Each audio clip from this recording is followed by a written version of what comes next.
Hello students, कैसे हैं आप लोग। तो मैं हूं आपकी biology educator doctor Meetu Bhavnani. KGS NEET YouTube channel पे आप सभी का स्वागत करती हूं बच्चों। तो मुझे ऐसा लगता है कि अगर आपने चैनल को सब्सक्राइब नहीं किया है तो ज़रूर सब्सक्राइब कर लीजिए, क्योंकि ये हमारी है quick revision series for NEET 2024, जिसमें आज हम लोग चैप्टर देखने वाले हैं evolution, human health and disease and microbes in human welfare. चलिए स्टूडेंट, श्री गणेश करते हैं, भगवान का नाम लेते हैं कि सब कुछ अच्छा हो और हम धमाकेदार सेशन को स्टार्ट करते हैं। चलिए सबसे पहले हम इवोल्यूशन से रिलेटेड प्रैक्टिस क्वेश्चंस को डिस्कस करते हैं। देखिए, थ्योरी हम लोगों ने देख ली थी। अभी हमारा जो मेन फोकस है कि नीट 2024 करीब आने वाला है, बहुत पास आने वाला है, तो हमारी जो पकड़ है वो एमसीक्यूज के लिए बहुत ज्यादा स्ट्रांग होनी चाहिए। ठीक है, इवोल्यूशन में पूरा एक थ्योरेटिकल बेस्ड चैप्टर है, जिसमें हम लोगों ने पूरा origin, human evolution, Ramapithecus, Dryopithecus, ये सारी चीजें डिस्कस करी स्टूडेंट्स। Okay, done. चलिए, which of the following is not a mechanism of evolution. ये तो ऑड वन आउट समझ में आ रहा है। नेचुरल सिलेक्शन है, जेनेटिक ड्रिफ्ट है, म्यूटेशन है, प्लास्टिसिटी नहीं है। चलिए, the concept of natural selection was proposed by, concept of natural selection किसने प्रपोज किया था बच्चों। मेंडल तो जेनेटिक्स से रिलेटेड है। No Lamarck, Alfred Russel Wallace, it is Charles Darwin. Okay, चलिए, the wings of birds and insects are an example of. मैंने जब ये चैप्टर आपको बताया था ना, तो ये कहा था कि ये इस पे बेस्ड बहुत सारे क्वेश्चंस आते हैं बच्चों। क्या है बच्चों? Analogous, analogous. और इसकी ट्रिक क्या थी? A C, A for analogous, C for convergent. ठीक है, चलिए, the process by which a single species evolves into diverse form that live in different ways is called, again a बहुत ज्यादा मिलता जुलता क्वेश्चन। देखिए, which a single species evolves into diverse form that live in different ways, ways है मतलब कहीं ना कहीं रेडिएशंस हो रहे हैं, आप इधर से उधर भाग रहे हो और एडप्ट कर रहे हो। The theory of evolution is supported by which branch of biology. बहुत अच्छा और बहुत बढ़िया क्वेश्चन है, बताइए। पैलिएंटोलॉजी, जेनेटिक्स, कंपैरेटिव। देखो, थ्योरी क्या बोल रही है कि पैलिएंटोलॉजी अगर हम बात करें, भाई हम फॉसिल्स के बारे में बात कर रहे हैं, हम वेरिएशंस के बारे में बात कर रहे हैं, एनाटॉमी, तो ऑल ऑफ दी अबव। ठीक है, उसके बाद the founder effect and bottleneck effect are example of. वो याद है, हमने एक बॉटल का डायग्राम बनाया था, उसमें हम लोगों ने नीले कण डाले और हम लोगों ने हरे वाले कण भी डाले थे, फिर हमने उसका जेनेटिक ड्रिफ्ट बताया था। ऐसे बॉटल को थोड़ा सा नीचे करके, याद है आपको? मुझे ऐसा लगता है कि मैंने जल्दबाजी में आंसर भी बता दिया है। Yes, it is genetic drift. Which of the following is not a factor affecting Hardy Weinberg equilibrium. Hardy Weinberg equilibrium क्या होगा भाई? जब भी हार्डी-वियनबर्ग इक्विलिब्रियम था, क्या ट्रिक थी कि you are going to natural selection. जब भी हम सर्वाइवल ऑफ द फिटेस्ट या नेचुरल सिलेक्शन के बारे में बात करते हैं तो हम हार्डी-वियनबर्ग इक्विलिब्रियम को देखते हैं। The concept of survival of the fittest was explained bye, again a very good and easy question, it is Charles Darwin sir. It is all about competition. ठीक है बच्चों, the study of geographic distribution of species is called. Geographic distribution मतलब कि different areas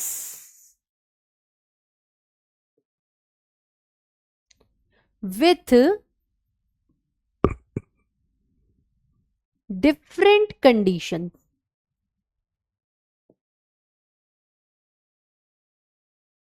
different areas with different conditions, ये बात कह सकते हैं हम लोग। बिल्कुल कह सकते हैं बच्चों। तो कौन सा होगा? इट इज बायोजियोग्राफी, क्योंकि ये तीनों तो होंगे ही नहीं। एनाटॉमी तो आपकी बॉडी से रिलेटेड है, एम्ब्रियोलॉजी एम्ब्रियो की स्टडी है, ठीक है। Which of the following is an example of a vestigial organ in humans? Vestigial मतलब कि present है but not actually working, बस हैं।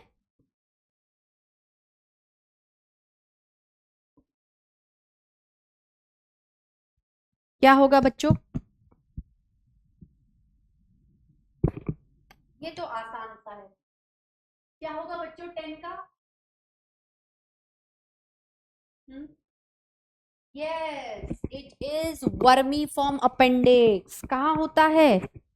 डाइजेस्टिव सिस्टम में। किसमें होगा बच्चों? डाइजेस्टिव सिस्टम में। ये होता है ना अपना, वो जो सीकम से स्टार्ट होता है, ऐसा थोड़ा सा फिंगर की तरह नीचे गिरा हुआ रहता है, अपेंडिक्स। अगर इसका इन्फ्लामेशन हो जाए तो क्या हो जाता है? Appendicitis. The evolutionary history of a species is, it is phylogeny, जिसमें हम फाइलोजेनेटिक रिलेशनशिप के बारे में बात करते हैं कि आप किस तरीके से अपने पूर्वजों से रिलेटेड हैं। The process by which two unrelated species evolve similar trait due to similar environmental pressures is called, it is convergent evolution, ठीक है। ये तो पूरी डेफिनेशन बेस्ड है। नाउ अब देखो, बड़ा सुंदर सा एनसीईआरटी का डायग्राम दे रखा है कि identify the diagram and choose the correct option regarding the process shown. देखो यहां पर क्या है, ऑर्गेनिज्म अलग अलग लोकेशंस पे जा रहे हैं और वो चाहते हैं कि मैं यहां जाऊं तो एडेप्ट हो जाऊं, यहां जाऊं तो एडेप्ट हो जाऊं, हर जगह उनको एक अलग कंडीशन मिल रही है। तो it is a complete description of adaptive radiation. Match the following, ये बताइए। Lamarckism, Darwinism, mutation theory, synthetic theory, जल्दी बताइए।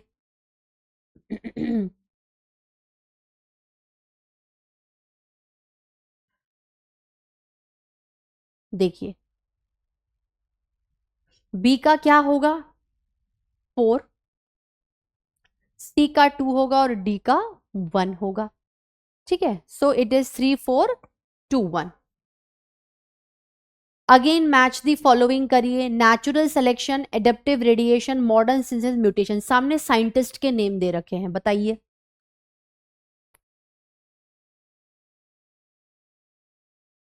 का क्या है? 4 होगा, बी का 3 होगा, सी का 1 होगा और डी का 2 होगा। इट इज 3 वाला। Match the following, match the following सच में नीट में बहुत आते हैं। चलिए, सारे प्रोसेसेस दे रखे हैं, अगेन साइंटिस्ट के name.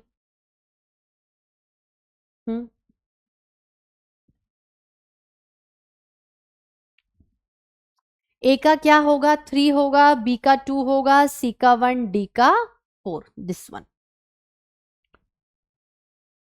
Now, assertion reason. Genetic drift has a more significant effect on small population than on large population.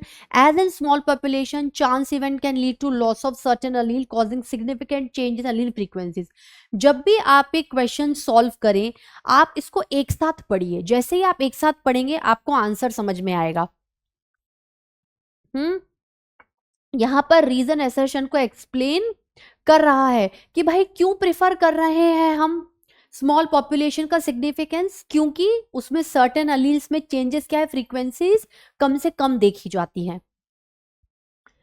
Bottleneck effect can reduce the genetic diversity of a population. Bottleneck effect occurs when a population is drastically reduced in size, leading to random loss of alleles.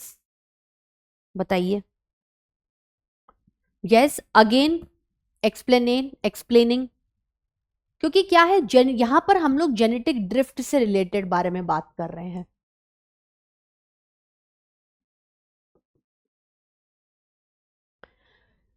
Co-evolution occurs when two or more species reciprocally affect each other's evolution. Examples of co-evolution include the relationship between flowering plants and their pollinators.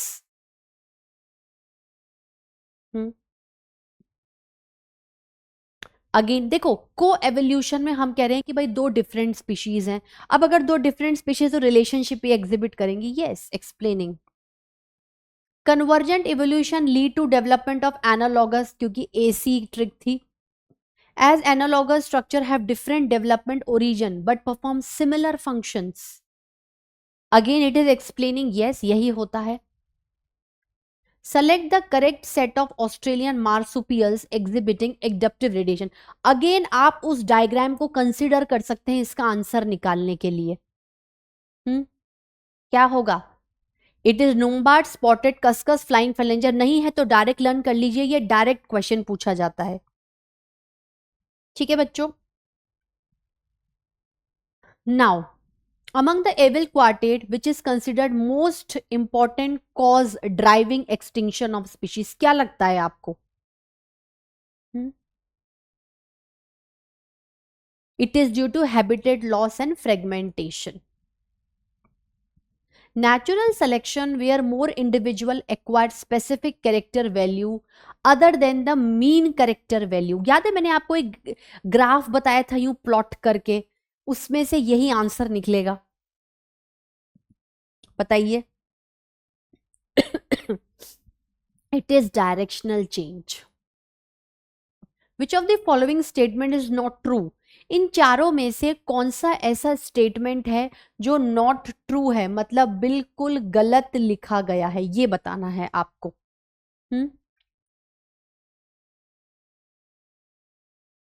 देखो, analogous structure AC true है। Sweet potato example analogy. Homology indicate common ancestry. But flipper of penguins and dolphin pair of homologous organs है, ये तो statement ही पूरा गलत है। चलिए, यहां पर अगर ये नीचे का थोड़ा ये इनबिल्ट बोर्ड में रहता है, अगर नहीं दिख रहा है तो यहां पर लिखा है ए का 1 एंड बी का 4। ठीक है, चलिए अब बताइए इसमें क्या होगा। Adaptive Darwin finches, then B का 3 कन्वर्जेंट इवोल्यूशन, सी का 2 and this 1। So it is 4 3 2 1। चलिए, the factor that leads to founder effect in population is. कौन फाउंडर इफेक्ट ऑफ पॉपुलेशन देखेगा बच्चों? Yes, it is genetic drift. It is genetic drift. A hominid fossil discovered in Java in 1891, now extinct, having cranial capacity of about 900 cc was।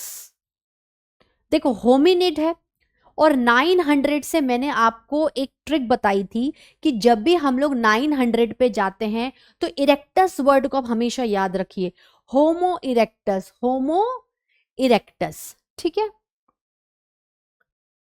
The phenomenon of evolution of different species in a given geographical area starting from a point and spreading to other habitats।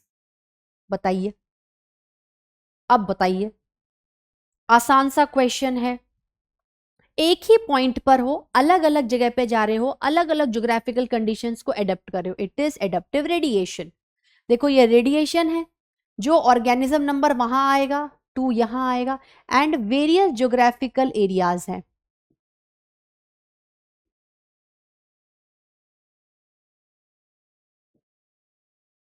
ठीक है।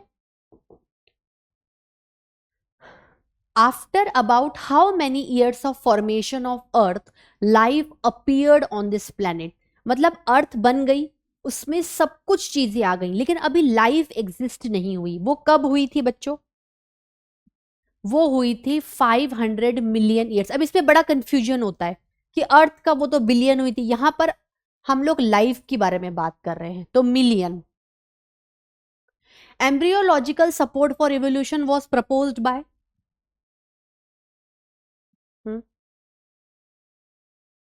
Ernst Haeckel. इस chapter में scientist based question भी बहुत आते हैं, pure theoretical chapter है। Which of the following refer to correct example of organism which have evolved due to changes in environment brought about by anthropogenic action. Anthropogenic मतलब it is related to human. कौन से involve है बताइए? Herbicide है, drug resistant eukaryotes and domesticated animals like dog. 2, 3, 4। Darwin finches नहीं है, वो तो खुद ही अपने हिसाब से एडप्ट हुई, उसमें मैन का कोई रोल नहीं आ रहा। From his experiment, S.L. Miller produced amino acid by mixing the following in a closed flask. ये क्लोज्ड फ्लास्क है। अब इन्होंने क्या किया, जो बाहर का एटमॉस्फेयर है उसी को ही कॉपी किया। तो क्या क्या लिया था इन लोगों ने, एस.एल. मिलर सर ने?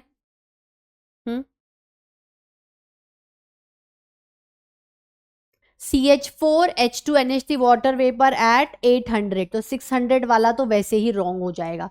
इन दोनों में देखिए, NH4 नहीं लिया था, NH3 लिया था, बस इतने से फर्क में आंसर निकला है। Flippers of penguins and dolphins are examples of.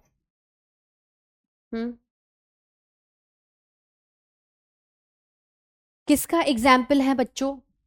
It is convergent. क्यों कन्वर्जेंट? क्योंकि ये AC है, analogous, same function different structure. और अगर हम होमोलोगस के बारे में, होमो मतलब एक जैसे दिखने वाले बट स्ट्रक्चर अलग है, तो वो HD होता है। Embryological support for evolution was disapproved bye.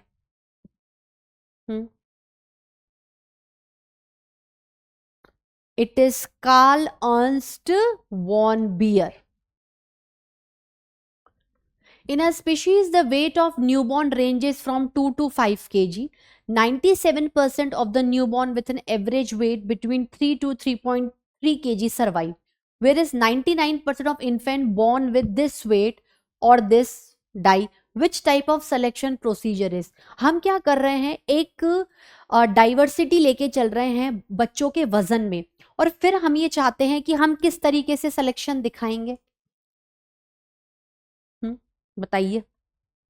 Diagram भी मैंने बता दिया है आपको। इट इज स्टेबिलाइजिंग सिलेक्शन, कि भाई इतना है तो जिंदा है, इतना है तो मर गया है, मतलब यहां पर आपको एक स्टेबल क्वांटिटी मिल रही है, एक स्टेबल क्वांटिटी मिल रही है। ठीक है, चलिए बच्चों, हम लोगों ने इवोल्यूशन देखा, उसके प्रैक्टिस क्वेश्चंस को बहुत अच्छे से डिस्कस किया। अब हम लोग ह्यूमन हेल्थ एंड डिजीज के बारे में आते हैं। इसमें मैंने आपको बताया ही था, हम लोगों ने हेल्थ को देखा था, हम लोगों ने डिजीज भी देखी। ठीक है, हेल्थ की इंपॉर्टेंस, सिग्निफिकेंस, मेंटेनेंस देखा, डिजीजेस के बारे में देखा कि बैक्टीरियल क्या होता है ना, वायरल क्या होते हैं, फंगल,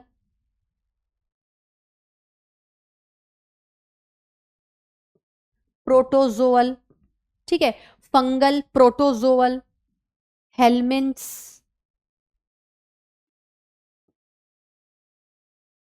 फिलेरियासिस देखा, मलेरिया देखा, रिंगवर्म देखा, कॉमन कोल्ड देखा, टाइफाइड, न्यूमोनिया देखा। ठीक है, फिर हम लोगों ने एडोलेसेंस एंड ड्रग्स के बारे में देखा, अब्यूज के बारे में देखा, अल्कोहलिज्म के बारे में देखा, स्मोकिंग के बारे में देखा। ठीक है, तो चलिए इनके प्रैक्टिस क्वेश्चंस को डिस्कस करते हैं। कौन सी डिजीज प्रोटोजोअन है? It is malaria. किसकी वजह से हो रही है, कौन सा प्रोटोजोअन? प्लाज्मोडियम स्पीशीज में वाइवेक्स,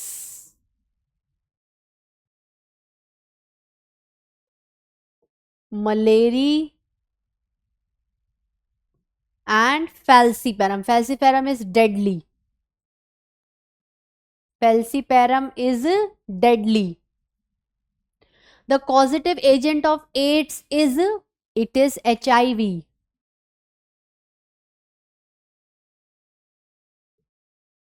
ह्यूमन इम्यूनो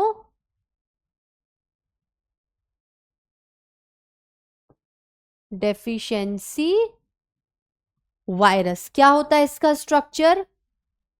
ये देखो, ये प्रोटीन कोट, रुकिए वापस बनाते हैं। कैसा होता है इसका स्ट्रक्चर स्टूडेंट्स? ये प्रोटीन कोट,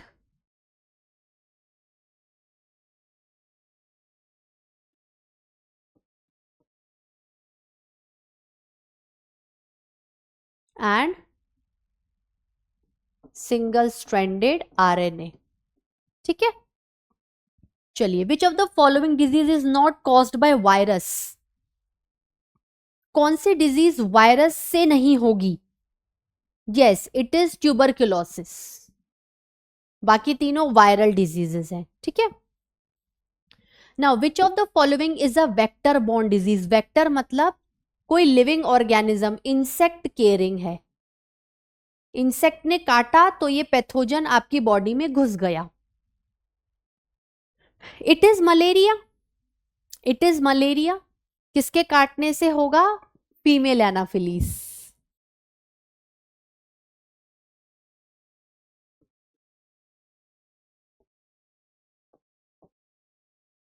ठीक है, which organ is affected by hepatitis? It is liver. Liver बहुत बुरी तरीके से इफेक्ट होता है पैथोजन से। विच of the following diseases is caused by a virus?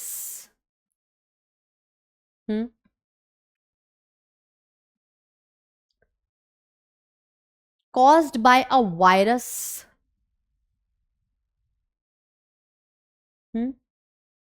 It is influenza. बाकी तीनों नहीं होंगे। ठीक है,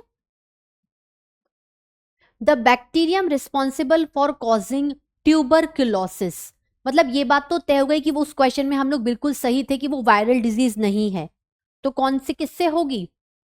देखो, ट्यूबरक्लोसिस से ये लर्न कर लो, माइकोबैक्टीरियम ट्यूबरक्लोसिस। ठीक है, इसमें कोई टेंशन नहीं है। Which of the following is a bacterial disease?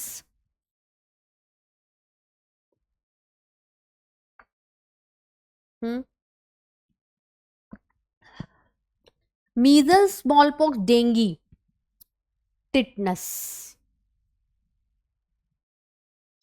Which of the following diseases is transmitted through contaminated water? मतलब मोड ऑफ ट्रांसमिशन वाटर है, तो कहीं ना कहीं डाइजेस्टिव ट्रैक्ट को पकड़ रहा है। It is cholera. Typhoid, cholera, ये कंटेमिनेटेड फूड एंड वाटर से फैलते हैं। विच of the following diseases is caused by a parasite? Parasite, parasite से होगा।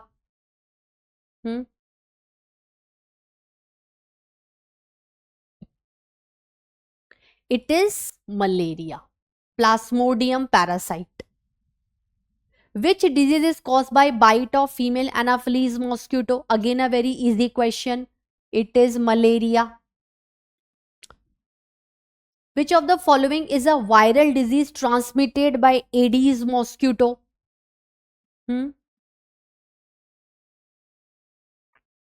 It is dengue fever. Dinghy के बारे में भी आपको बताया जाएगा क्योंकि ये थोड़ा न्यूली एडेड है। Vaccination is an effective method to prevent infectious disease as vaccine does not stimulate the immune system to produce antibody against specific pathogens. भाई असर्शन तो बिल्कुल ठीक है और रीजन तो बिल्कुल ही गलत बता दिया। Antibiotics are ineffective against viral infection. Viruses have the cellular structure targeted by antibiotics.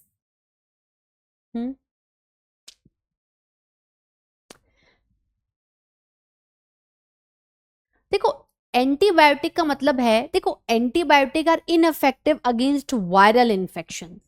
कुछ होते भी हैं, कुछ नहीं भी होते हैं, है ना, कुछ होते भी हैं, कुछ नहीं भी होते हैं, तो ये तो ठीक है। But have the cellular structure targeted by antibiotic, ये तो गलत है। Malnutrition does not weakens the immune system. Malnutrition leads to deficiency of essential nutrients required for immune system. हम्म हाँ ठीक है भाई, माल न्यूट्रिशन मतलब खाना नहीं मिल रहा है, तो खाना नहीं मिल रहा है तो इतना कोई बहुत भयानक तरीके से वो इम्यून सिस्टम को नहीं खराब करेगा, ठीक है। क्यों? क्योंकि वो डेफिशिएंसी से लीड करता है। Chronic stress can negatively impact health. Prolonged stress can suppress the immune system and increase the risk of various diseases. बिल्कुल ठीक बात है कि भाई आप बार बार अगर स्ट्रेस लेंगे तो आपका जो दिमाग है वो स्ट्रेस पे लग जाएगा, तो इम्यून सिस्टम क्या है, वीकन हो जाएगा, जिसका ये एक्सप्लेनेशन है। The process of immune system, the process of immune system recognising and responding to pathogen is called, क्या होगा बच्चों, is called, it is immunity defence mechanism of the body. An infectious disease that can be transmitted directly from one person to another. Infectious मतलब वो खुद infection से हो रही है और जिसको हो रही है वो दूसरे को भी फैला सकता है। It is simple, a communicable disease. Identify the diagram and choose the correct option. पहली बात तो ये क्या है और इसके सामने लिखा हुआ चीज क्या सही है कि गलत है, बताइए।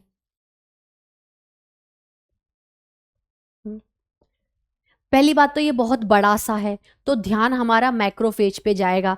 दूसरी बात ये है ना, ऐसा फेगोसाइट भी बना रहा है, सूडोपोडिया।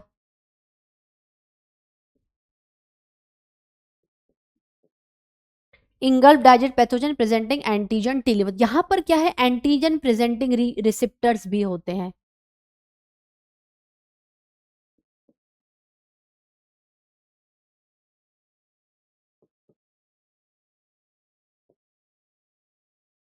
ठीक है, अब देखो ये एक एंटीबॉडी का डायग्राम दे रखा है और आपको यहां पर करेक्ट ऑप्शन, जो भी ऑप्शन है उन पे करेक्ट के बारे में बताना है। हम्म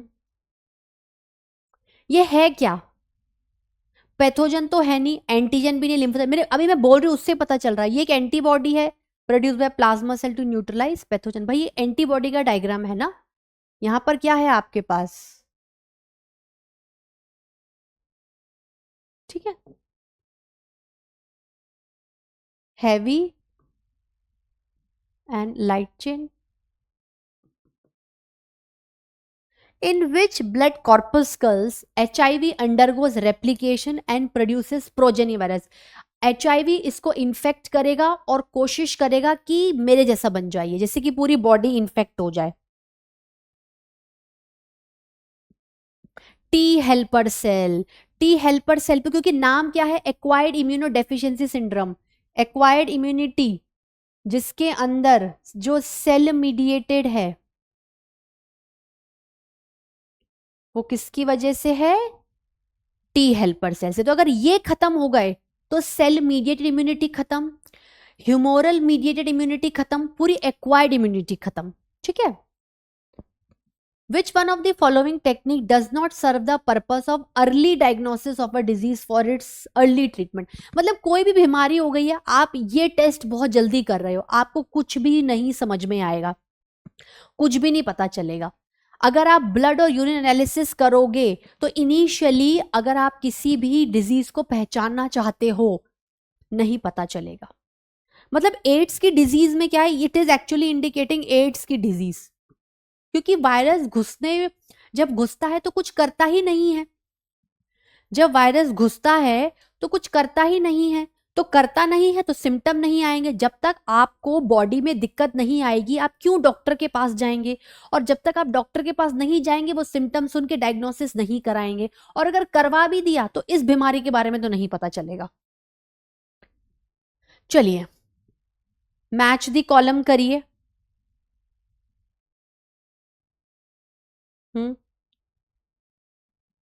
क्या होगा, 2, बी का 1, सी का 4 एंड डी का 3। Morphine interfere transport of dopamine, marijuana, ठीक है। अब बताइए, देखिए मलेरिया होगा प्लाज्मोडियम वाइवेक्स से, सी का 4 है, सी का 4 है तो इन दोनों को कट कर दीजिए, ठीक है, ओके। फिलेरियासिस किससे होगा? वुचरेरिया बेनक्रॉफ्टी से, बी का 3, बी का 3 किस में है? इसमें, आप इसमें पकड़ लो, है ना। ए का 2 होगा, हाँ होगा, डी का 1, ये न्यूमोनिया हीमोफिलस इन्फ्लुएंजा से होता है, ठीक है। Which one of the following common sexually transmitted diseases is completely curable and detected early and treated properly? STD है लेकिन जल्दी पता चल जाए तो क्यूरेबल है। It is gonorrhoea. बहुत इजी कॉमन क्वेश्चन है, बार बार रिपीटेटिव होता है, इस बार 24 में भी आ जाए। Select the incorrect statement with respect to acquired immunity. Acquired immunity से रिलेटेड गलत स्टेटमेंट को पकड़िए। Primary response produce when our body encounter pathogen, ठीक है। एमनेस्टिक रिस्पॉन्स ऑन सब्सिक्वेंट, ठीक है। Due to memory, anamnestic memory वो तो इसका फीचर ही है, लेकिन एक्वायर्ड इम्यूनिटी नॉन स्पेसिफिक होती, ये तो गलत है क्योंकि ये स्पेसिफिक होती है और ये at the time of birth नहीं मिलती, ये आफ्टर बर्थ मिलती है। So correct. दो स्टेटमेंट दे रखे हैं। Autoimmune disorder is a condition where body defence mechanism recognise its own cells as foreign bodies, ठीक है। And rheumatoid arthritis is a condition where a body does not attack self cells. इसमें आपका statement 1 तो बिल्कुल ठीक है कि आपकी खुद की इम्यूनिटी आपके सेल्स को बाहर का समझ के खा रही है। रूमेटॉइड में भी यही होता है पर लिखा गलत है, तो statement 1 is correct and 2 is incorrect. चलिए, फिलेरियासिस किससे हो रहा है? वुचरेरिया बेनक्रॉफ्टी से, तो ए का क्या होगा? आपका 3 होगा, ए का 3 होगा तो इनको सबको कट कर दो।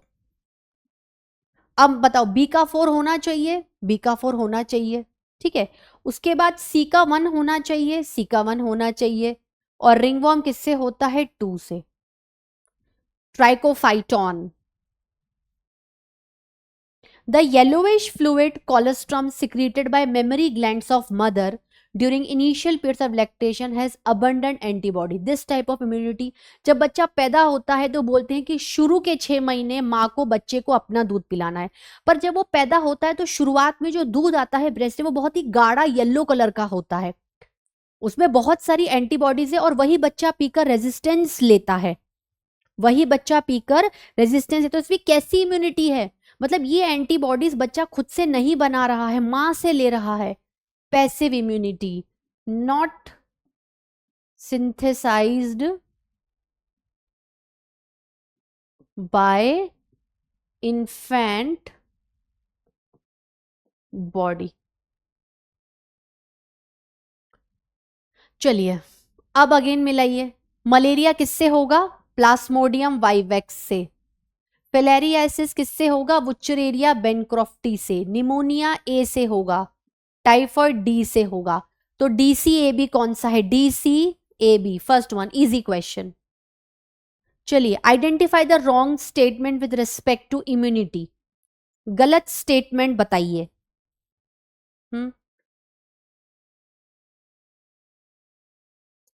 fetus receive some antibodies from mother, example of passive, ठीक है। exposed to antigen, antibodies produced in host body, this is active immunity, ठीक है। active immunity quick give full response, ठीक है। when ready made antibodies are directly given, it is called passive immunity, wrong। चलिए, again dengue किससे होगा? D का 2, filariasis, Wuchereria, common cold, rhino virus and typhoid 3। तो 3 4 1 2, 3 4 1 2, ठीक है। Select the option including all sexually transmit disease. इसमें से ऐसा कौन सा पेयर है जिसमें सारी एसटीडीज है? जिसमें सारी एसटीडीज है, सारी एसटीडीज होनी चाहिए। यहां पर ये डाल के गड़बड़ हो गई, यहां पर ये डाल के गड़बड़ हो गई, this one. The infectious stage of Plasmodium that enters the human body किस फॉर्म में होगी? आसान सा था, मैंने साइकिल बनवाई थी, बताया था बच्चों। मच्छर के काटने से जो सलाइवा से निकलेगा वही तो इन्फेक्शियस बॉडी में जाएगा। स्पोरोजोइट इन सलाइवा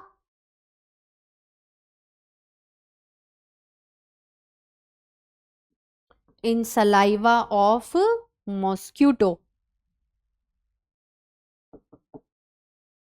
बाइटिंग होगी, लिवर में जाएगा, आरबीसी में जाएगा, फिर से घूम के सलाइवा में आएगा। Colostrum, the yellowish fluid secreted by mother during initial days of lactation, very essential to impart immunity because it contain antibodies, IgA soluble होती है और क्रॉस कर सकती है। नाउ अब हम लोग बात कर रहे हैं माइक्रोब्स इन ह्यूमन वेलफेयर की। पहले हमने जो चैप्टर देखा वो था ह्यूमन हेल्थ एंड डिजीज। बच्चों कौन सा था? Human health and disease. तो देखो माइक्रोब्स इन ह्यूमन वेलफेयर का मतलब क्या होता है? वो माइक्रोब्स विच आर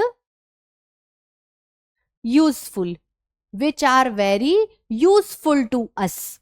चाहे वो आपके हाउस होल्ड प्रोडक्ट्स में हो, चाहे वो आपके इंडस्ट्रियल प्रोडक्ट्स में हो, वो इडली बनाने में हो, डोसा बनाने में हो, कोई डो बनाने में हो, या फिर आपके सीवेज ट्रीटमेंट में हो, बेवरेजेस में हो, आपके बड़े बड़े कुछ एसिड जैसे सिट्रिक एसिड है, स्पार्टिक एसिड है, ब्यूटारिक एसिड है, या फिर वो बायोगैस प्रोडक्शन में हो रहे हैं मिथेनोजेंस के रूप में, या फिर वो बायो कंट्रोल एजेंट्स के फॉर्म में है, या फिर वो बायो फर्टिलाइजर्स के फॉर्म में है। मतलब वो हमारे house hold product, sewage treatment, industrial products, जहां पर भी ऐसे माइक्रोब, मेनली हम लोग बैक्टीरिया और फंजाई को ही देखा था हमने, जो कि ह्यूमंस के लिए वेरी यूजफुल, क्या है? वेरी यूजफुल, बहुत यूजफुल है बच्चों। यहां पर नुकसान नहीं पहुंच रहा, यहां पर कोई बीमारी नहीं हो रही है। ठीक है बच्चों, चलिए। Which of the following microbes is used in production of चीज? अब इसकी भी मैंने आपको एक ट्रिक बताई थी, इसकी भी मैंने आपको एक ट्रिक बताई थी। इट इज शर्मानी, जो शर्माए वो चीज खाए, जो शर्माए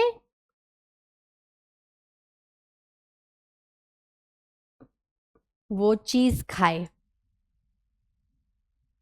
ठीक है, so it is Propionibacterium shermanii. The process of conversion of organic waste into manure with the help of microbes is called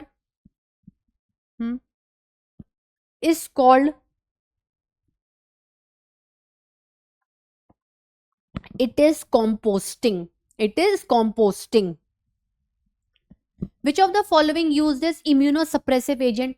कि बाहर से कुछ आया है, उस समय बॉडी की इम्यूनिटी एक्टिव नहीं होनी चाहिए। क्या देते हैं जब भी हम ग्राफ्ट करते हैं, कोई बाहर का ऑर्गन लेते हैं, तो cyclosporin A. The microbial enzyme used in treatment of sewage. Sewage मतलब वाटर हैज इम्प्यूरिटीज। इम्प्यूरिटीज में फिजिकल भी होगी और बायोलॉजिकल भी होगी, इसलिए तो प्राइमरी और सेकेंडरी ट्रीटमेंट दोनों दे रहे हैं। कौन सा होगा बच्चों? It is protease, it is protease. Which of the following is not a product of microbial fermentation? Fermentation मतलब a type of anaerobic respiration, मतलब आपको फूड को तोड़ना है बट विदाउट ऑक्सीजन। ठीक है, बताइए।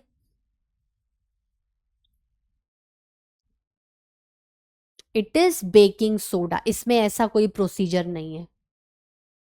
The microbe used in the biological control of pest in agriculture, acting as pesticide. जो प्लांट को खाते हैं उनको खाने के लिए कुछ बनाइए। कौन सा यूज होता है? Trichoderma, fungus. The process of degradation of pollutant using microbes, it is bio remediation. ये तो आसान सा है, तो हमने देखा था। मैग्निफिकेशन में क्या है कि जो केमिकल है वो फूड चेन में पास हो रहा है। Which of the following is a fungal biopesticide? Fungal biopesticide, trichoderma. ये तो हमने भी थोड़ी देर पहले भी देखा था, बायो कंट्रोल एजेंट है पर फंगस है। The microbe responsible for the production of the antibiotic penicillin, accidentally हो गया था। Penicillium notatum, fungus. Which of the following is a nitrogen fixing microbe? Lactobacillus नहीं होगा, क्लोस्ट्रीडियम नहीं है, मिथेनोबैक्टीरियम तो मीथेन गैस के लिए है, राइजोबियम भी हो सकता पर है नहीं क्योंकि वो सिम्बायोटिक है, तो एजोडोबैक्टर, फ्री लिविंग। क्या होगा बच्चों? Free living. क्या होगा? Free living. The microbe used in the treatment of sewage and industrial effluents is, secondary treatment का क्वेश्चन आ गया, सूडोमोनास। कौन सा होगा बच्चों? सूडोमोनास। ये सेकेंडरी ट्रीटमेंट जिसमें हम लोग माइक्रोब्स का यूज कर रहे हैं।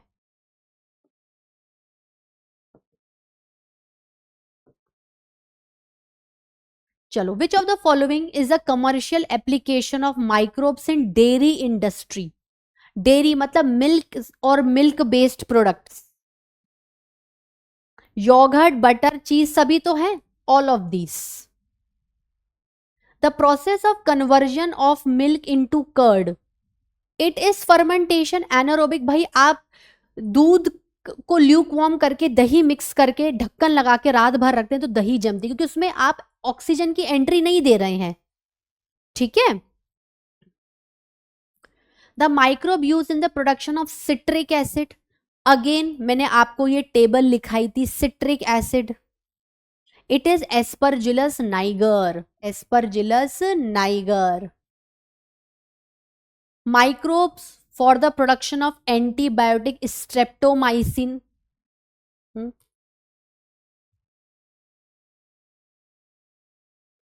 नाम से पता चल रहा है, स्ट्रेप्टो, कोकस पे मत जाना, माइसिसी है। मैच दी कॉलम करिए बच्चों। लैक्टोबैसिलस बीका 2, अब अगर बीका 2 है तो फिर आप बी ऑप्शन ही देखिए। ए का क्या होगा? 3 होगा, है ना? नहीं,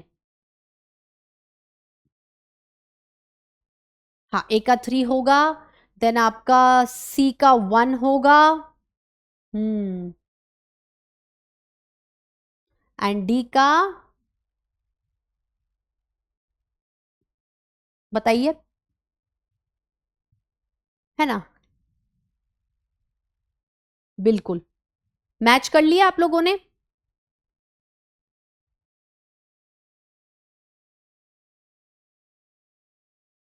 ठीक है, देखो इसमें आपका लैक्टोबैसिलस, लैक्टोबैसिलस में हो गया डेयरी इंडस्ट्री, ए का 3, दिस वन,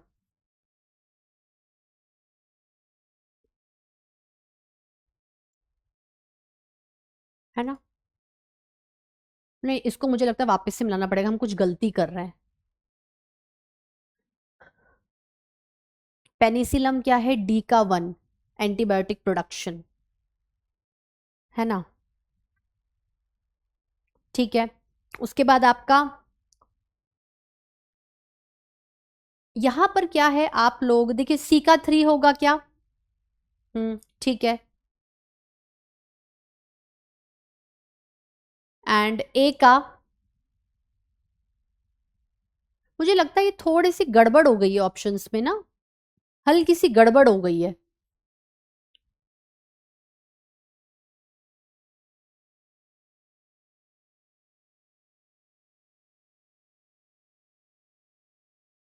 हम्म, ठीक है, सी का तो 3 होगा। यहां पर आपको यहां पर आपको ऑप्शन थोड़े ऑप्शन सही कर लीजिए बच्चों, है ना। 2 अब सही है। अब बताइए, अब राइजोबियम ए का 2 होगा, बी का 1, है ना।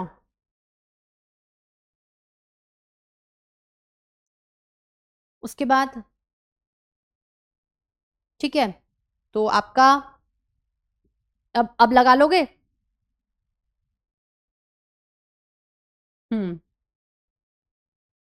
4 3, अब बता दो।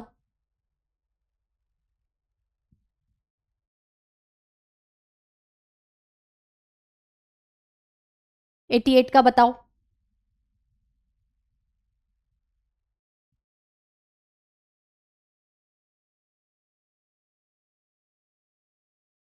ए का क्या होगा, 2 होगा,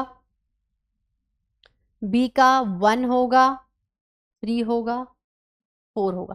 देखो यहां पर लैक्टोबैसिलस एंटीबायोटिक प्रोडक्शन में है, ठीक है। तो अगर हमने यहां पर भी देखा था तो ऐसे हम लोग यहां पर भी गलत नहीं है, ठीक है।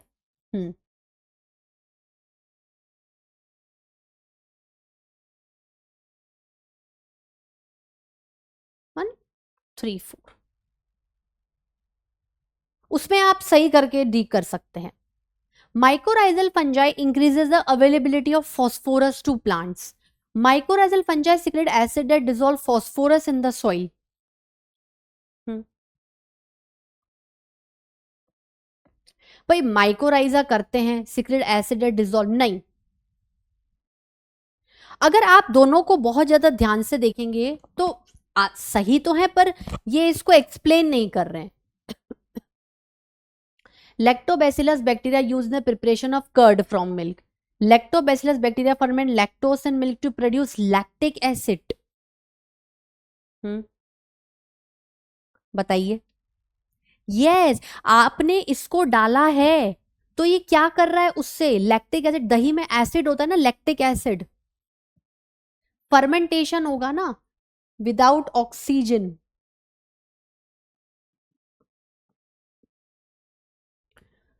नाउ करेक्ट बताइए, चारों स्टेटमेंट में से कौन सा स्टेटमेंट करेक्ट है बच्चों। Presence of large amount of nutrient water restrict algal bloom, गलत है। Algal bloom decrease fish mortality, बढ़ाएगा। Eutrophication refers to increase in domestic, गलत है। पर बायो मैग्निफिकेशन मतलब लिविंग बॉडीज में कुछ मैग्नीफाई करिए, चीजों को बढ़ाइए। Refers to increase in concentration of toxicity, हाँ, एक फूड चेन से दूसरी फूड चेन में टॉक्सिक प्रोडक्ट ट्रांसफर होते जाते हैं क्योंकि ये डिग्रेड नहीं हो पाते हैं, नॉन बायोडिग्रेडेबल है। Select the incorrect statement with respect to acquired immunity.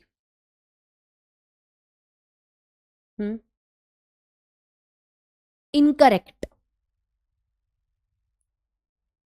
Select the incorrect statement बताना है। प्राइमरी रिस्पॉन्स फर्स्ट टाइम में होता है, ठीक है।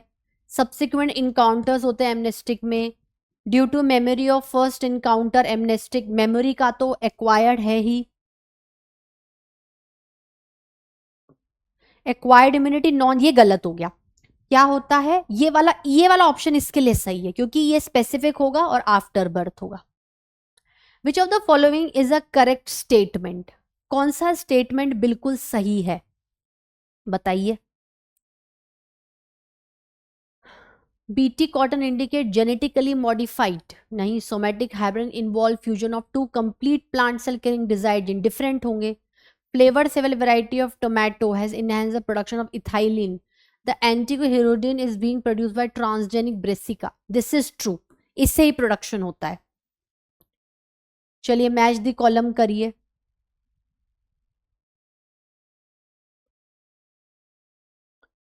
है ना। डी का 2 हो जाएगा, ए का 3 होगा, 1 and 4, first one. Cyclosporin as immunosuppression agent produce from, किससे प्रोड्यूस होगा? बताइए किससे प्रोडक्शन होगा इसका? ट्राइकोडर्मा से, फंगस से। For the commercial and industrial production of citric acid which of the following microbes is used? अभी बताया था मैंने आपको, चीज सिर्विसिया, लैक्टोबैसिलस कर्ड, क्लोस्ट्रिडियम नहीं, एस्परजिलस नाइगर। ये तो ऐसे रिदम में याद हो गया है। Secondary metabolite such as nicotine, secondary metabolite मतलब हमारी बॉडी नहीं बनाती है। Nicotine, strychnine and caffeine are produced by plant for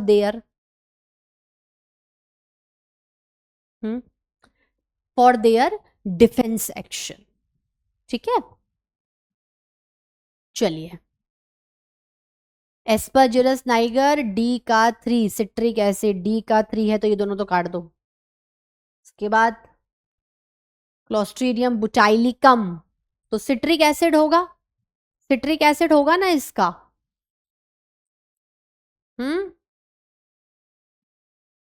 butyric acid होगा। हाँ, ए वाले का तो 2 है, ए का 2 हो गया, फिर बी का 1 हो गया, 4 हो गया। Yes. Which of the following is put into anaerobic sludge digester for further sewage treatment? एक बार प्राइमरी के बाद आप ऐसा क्या प्रोडक्ट बनाओगे जो सेकेंडरी में डालोगे? Yes, activated sludge. फिर ये क्या है? सेकेंडरी ट्रीटमेंट पर जाएगा। Which of the following can be used as a biocontrol agent in the treatment of plant diseases?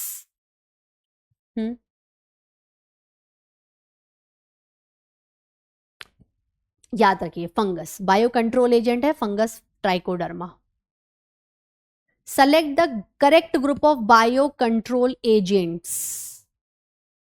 ये थोड़ा देख के करना, इसमें कंफ्यूजन हो जाएगा आपको। देखो, ट्राइकोडर्मा तो होगा, बीटी भी होता है, तो बीटी 2 में आ गया, तो बैक्यूलो भी था, तो ये वाला होगा। इसमें एफिड नहीं, नहीं, नहीं।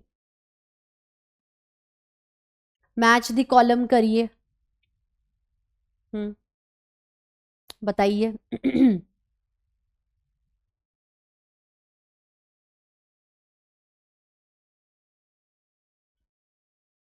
2 4 3 5, ठीक है, डी वाला होगा, ये यहां पर छुप रहा है। 2 4 3 5, ठीक है। Which of the following is a commercial blood cholesterol lowering agent? मतलब जब भी हम बहुत ज्यादा ऐसा कुछ खाते हैं कि हमारे ब्लड में एक गाढ़ापन आ जाए, उसको कहीं ना कहीं एक कोलेस्ट्रॉल जमावट का कहते हैं कि भाई कोलेस्ट्रॉल हो गया, statins. Conversion of milk to curd improve its nutritional value. जब दही से दूध से दही बन रहा है तो न्यूट्रिशनल वैल्यू बढ़ रही है। कौन सा विटामिन है? Vitamin B12। इसे तो बोलते दही दूध से भी अच्छी होती है। Which of the following is correctly matched for the product produced by them? बताइए। एसिटोबैक्टर एसिटी नहीं, सेटिल एंटीबायोटिक गलत है। मिथेनोबैक्टीरियम लैक्टिक एसिड गलत है। Penicillin notatum penicillin acetic acid गलत है। सेकेरोमाइसिस सिर्विसी इथेनॉल, इथेनॉल ये वाला सही है। ठीक है बच्चों, तो this is all about your today's session. Channel subscribe नहीं किए हैं तो KGS offline NEET JEE, KGS NEET और केजीएस जेई को जरूर सब्सक्राइब करिएगा।